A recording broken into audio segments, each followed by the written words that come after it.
പരാതി നൈറ്റ് എഡിഷനിലേക്ക് ഏവർക്കും സ്വാഗതം. നോക്കാം ഇന്നത്തെ പ്രധാനപ്പെട്ട വാർത്തകൾ. വിദ്യാർത്ഥിയെ പ്രധാന അധ്യാപകൻ മർദ്ദിച്ച സംഭവം കടുത്ത നടപടിയെന്ന് വിദ്യാഭ്യാസ മന്ത്രി. പ്രധാന അധ്യാപകന്റെ മർദ്ദനമേറ്റ് 10ാം ക്ലാസ് വിദ്യാർത്ഥിയുടെ കർണപുടം തകർന്നു. പ്രധാന അധ്യാപകന്റെ മർദ്ദനമേറ്റ് 10ാം ക്ലാസ് വിദ്യാർത്ഥിയുടെ കർണപുടം തകർന്നു എന്ന പരാതിയിന്മേൽ അന്വേഷണ റിപ്പോർട്ടിന്റെ അടിസ്ഥാനത്തിൽ കടുത്ത നടപടിയെടുക്കുമെന്ന് വിദ്യാഭ്യാസ മന്ത്രി വി ശിവൻകുട്ടി അറിയിച്ചു. മർദ്ദനമേറ്റ വിദ്യാർത്ഥിയുടെ അമ്മയുമായി സംസാരിച്ചുവെന്നും വിഷയം വളരെ ഗൗരവമായാണ് സർക്കാർ കാണുന്നതെന്നും മന്ത്രി വ്യക്തമാക്കി. കഴിഞ്ഞ തിങ്കളാഴ്ചയാണ് Kasaragod Kundamkuzhi government higher secondary സ്കൂളിലെ 10ാം ക്ലാസ് വിദ്യാർത്ഥിയായ അഭിനവ് കൃഷ്ണയെ പ്രധാനാധ്യാപകൻ എം അശോകൻ മർദ്ദിച്ചത്. അസംബ്ലിക്കിടെ കാൽ കൊണ്ട് ചരൽ നീക്കിയതാണ് അധ്യാപകനെ പ്രകോപിപ്പിച്ചത്.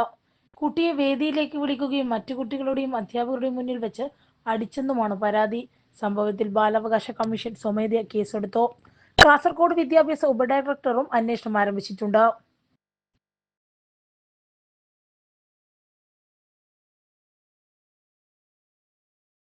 VC നിയമനം കേരളത്തിന്റെ ആവശ്യം അംഗീകരിച്ചു. റിട്ടയർഡ് ജഡ്ജി സെർച്ച് കമ്മിറ്റി അധ്യക്ഷൻ.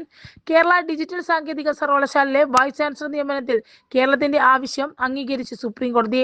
സെർച്ച് കമ്മിറ്റി ചെയർപേഴ്സണായി റിട്ടയർഡ് സുപ്രീം കോടതി ജഡ്ജി സുധാൻഷു ധൂലിയയെ നിയമിച്ചു.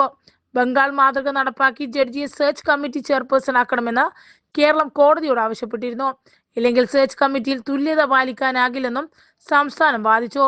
തുടർന്നാണ് സുപ്രീം കോടതിയുടെ നടപടി. സംസ്ഥാനത്തിന്റെയും ചാൻസലറുടെയും പട്ടികയിൽ നിന്നും 2 പേരെ വീതം തെരഞ്ഞെടുത്ത് സെർച്ച് കമ്മിറ്റി രൂപീകരിക്കാൻ കോടതി നിർദ്ദേശിച്ചു. 2 ആഴ്ചയ്ക്കുള്ളിൽ സമിതി രൂപീകരണം. കമ്മിറ്റി റിപ്പോർട്ട് മുഖ്യമന്ത്രിക്ക് കൈമാറണം. 2 സർവകലാശാലകളിലെയും VC നിയമനം 2 മാസത്തിനുള്ളിൽ പൂർത്തിയാക്കണമെന്നും സുപ്രീം കോടതി വ്യക്തമാക്കി. ശബരിമല തീർത്ഥാടനം വിപുലമായ സേവനങ്ങൾ, മികച്ച സൗകര്യങ്ങൾ ഒരുക്കാൻ ആക്ഷൻ പ്ലാൻ. ശബരിമല തീർത്ഥാടനത്തോടനുബന്ധിച്ച് വിപുലമായ ആരോഗ്യ സേവനങ്ങൾ ഉറപ്പാക്കുന്നതിന് ആരോഗ്യമന്ത്രി വീണ ജോർജിന്റെ നേതൃത്വത്തിൽ ആരോഗ്യ വകുപ്പിന്റെ ഉന്നതതല യോഗം ചേർന്നു.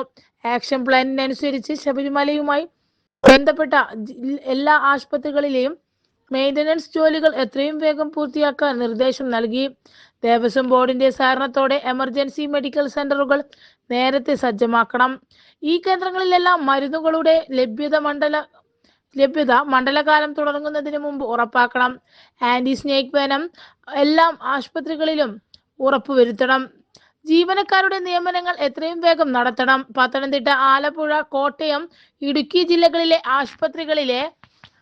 ആശുപത്രികളിൽ അധിക കിടക്കകൾ സജ്ജമാക്കാനും മന്ത്രി നിർദ്ദേശം നൽകി.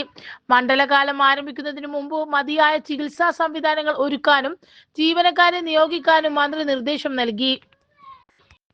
പുതിയ നിലയ്ക്കൽ ആശുപത്രി മണ്ഡലകാലത്തിന് മുമ്പ് നിർമ്മാണം തുടങ്ങാൻ നിർദ്ദേശം നൽകി. വിവിധ സ്പെഷ്യാലിറ്റി ഡോക്ടർമാരെ ആരോഗ്യ വകുപ്പിൽ നിന്നും മെഡിക്കൽ വിദ്യാഭ്യാസ വകുപ്പിൽ നിന്നും സമയബന്ധിതമായി നിയോഗിക്കും. മെഡിക്കൽ കോളേജുകളിൽ നിന്നും വിദഗ്ധ കാർഡിയോളജി ഡോക്ടർമാരെയും ഫിസിഷ്യന്മാരെയും നിയോഗിക്കും. എല്ലാ ആശുപത്രികളിലും ഡിഫിബ്രിലേറ്റർ, വെന്റിലേറ്റർ, കാർഡിയാക് മോണിറ്റർ എന്നിവയും ഉണ്ടാകും. നിലയ്ക്കലും പമ്പയിലും പൂർണ്ണ സജ്ജമായ ലാബ് സൗകര്യം ഉണ്ടാകും. പമ്പയിലും സന്നിധാനത്തും ഓപ്പറേഷൻ തിയേറ്ററുകൾ പ്രവർത്തിക്കും. പന്തളം വലിയ കോയിക്കൽ ക്ഷേത്രത്തിൽ താൽക്കാലിക ഡിസ്പെൻസറിയും പ്രവർത്തിക്കും. മതിയായ ആംബുലൻസ് സൗകര്യങ്ങളും ക്രമീകരിക്കും.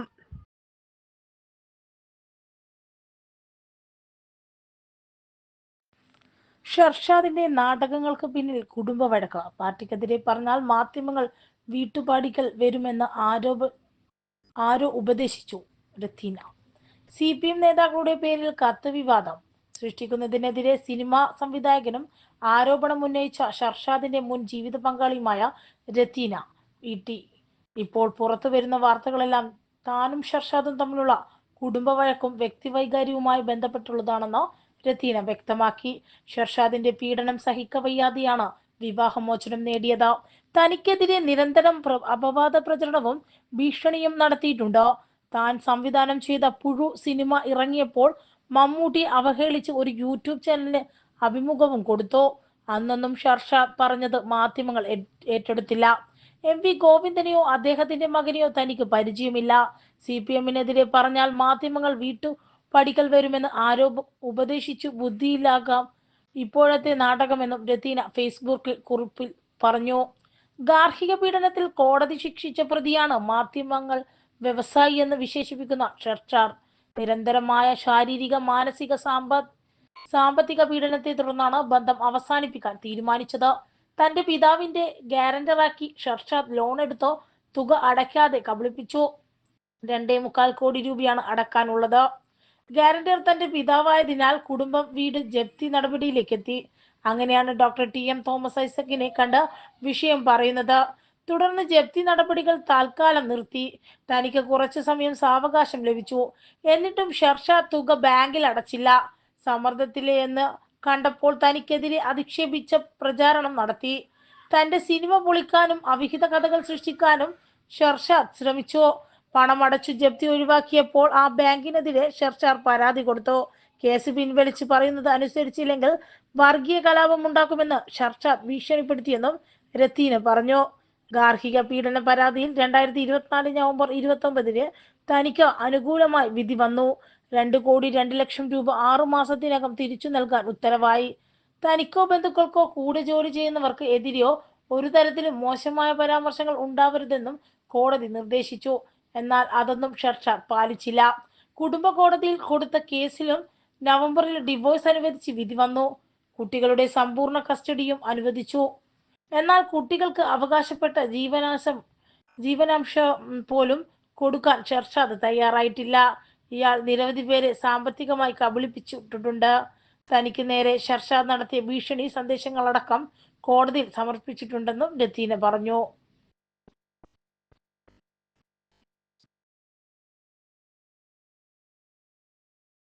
ആരോപണം പിൻവലിച്ചില്ലെങ്കിൽ സിവിലും ക്രിമിനലുമായ നിയമ നടപടി തോമസ് ഐസക്. CPM-നകത്ത് കത്ത് ചോർച്ച എന്ന ആരോപണം സൃഷ്ടിച്ച് മാധ്യമങ്ങൾ ഉയർത്തിക്കൊണ്ടുവന്ന വാർത്താ വിവാദത്തിൽ പ്രതികരണവുമായി പാർട്ടി കേന്ദ്ര കമ്മിറ്റി അംഗം തോമസ് ഐസക്. വിവാദ വ്യവസായി രാജേഷ് കൃഷ്ണയുമായി ചേർത്തുവെച്ചുള്ള ആരോപണം പിൻവലിച്ചില്ലെങ്കിൽ നിയമ നടപടികളിലേക്ക് കടക്കുമെന്ന് ഐസക് പറഞ്ഞു. വാർത്താ വിവാദങ്ങൾ സൃഷ്ടിക്കാനായി കെട്ടിച്ചമച്ച ആരോപണങ്ങൾ പിൻവലിച്ച് മാപ്പു പറയണം, ഇതല്ലെങ്കിൽ കർശന നടപടി സ്വീകരിക്കുമെന്ന് വ്യക്തമാക്കി. ഇതെങ്ങനെ വെറുതെ വിടാൻ തീരുമാനിച്ചിട്ടില്ല എന്നായിരുന്നു ഐസക്കിന്റെ വാക്കുകൾ. സിവിൽ ക്രിമിനൽ നിയമ നടപടികൾ ആരോപണം സൃഷ്ടിച്ച ഷർഷാദിനെതിരെ സ്വീകരിക്കും. മാസങ്ങൾക്ക് മുൻപ് സോഷ്യൽ മീഡിയയിൽ വിവാദ കത്ത് ചോർന്നു കിട്ടിയെന്ന് പറഞ്ഞു നടക്കുന്നു. ഈ ആരോപണം ഉന്നയിച്ചയാൾ തന്നെ മാസങ്ങൾക്ക് മുൻപ് ഫേസ്ബുക്കിലിട്ട കാര്യമാണിത്. അത് പിന്നെങ്ങനെയാണ് ചോരുക? പൊതുമാധ്യമത്തിലേക്ക് ആരോപണം ഉന്നയിച്ചാൽ തന്നെ അത് ഫേസ്ബുക്കിലിട്ട് അങ്ങനെ ലഭ്യമായ സാധനം ഇത്രയും മാസം കഴിഞ്ഞിട്ടോ ഇന്നെടുത്ത് വിവാദമാക്കി അതിനുശേഷം അഭിപ്രായവും ചോദിച്ചു വരണമെങ്കിൽ ഒരു വലിയ ചിന്ത അതിന്റെ പിറകിലുണ്ടെന്നും ഐസക് പറഞ്ഞു. മാത്രമല്ല, മാധ്യമങ്ങൾ വെറും വാർത്തകൾ സൃഷ്ടിക്കാൻ ഈ കാര്യത്തിൽ കാണിച്ചെടുത്ത എടുത്തുചാട്ടവും ഐസക് പരാമർശിച്ചു. ആരോപണം ഉന്നയിക്കുന്നയാളുടെ പശ്ചാത്തലം കൂടി അന്വേഷിക്കുന്നത് നന്നായിരിക്കും. ഈ മാന്യനെതിരെ 3 കോടതി വിധികളുണ്ട്. അതിലെന്താണ് പറയുന്നതെന്ന് കൂടി മാധ്യമപ്രവർത്തകന്റെ ഭാഗമായി കാണണം. UK വ്യവസായിയായ രാജേഷ് കൃഷ്ണയ്ക്കെതിരായി ചെന്നൈയിലെ വ്യവസായി മുഹമ്മദ് ഷർഷാദ് PBക്ക് നൽകിയ കത്ത് പുറത്ത് എന്ന പേരിലാണ് നേരത്തെ സോഷ്യൽ മീഡിയയിൽ എല്ലാവരും കണ്ട് അവഗണിച്ച പോസ്റ്റ് ഉപയോഗിച്ച് വിവാദം സൃഷ്ടിച്ച് മാധ്യമങ്ങൾ വാർത്ത ആഘോഷിച്ചത്. വഴിയിടം ടേക്ക് എ ബ്രേക്ക് നാടിന് സമർപ്പിച്ചു. കുർമാത്തൂർ ഗ്രാമപഞ്ചായത്തിന്റെ നേതൃത്വത്തിൽ കരിമ്പം ETCയിൽ നിർമ്മിച്ച വഴിയിടം ടേക്ക് എ ബ്രേക്ക് നാടിന് സമർപ്പിച്ചു. ഗ്രാമപഞ്ചായത്ത് പ്രസിഡന്റ് PM സീന ഉദ്ഘാടനം ചെയ്തു. മുഖ്യമന്ത്രിയുടെ 12 പരിപാടിയുടെ ഭാഗമായി ശുചിത്വ മിഷൻ, കുർമാത്തൂർ ഗ്രാമപഞ്ചായത്ത് എന്നിവയുടെ ഫണ്ട് ഉപയോഗിച്ചാണ് നിർമ്മാണം.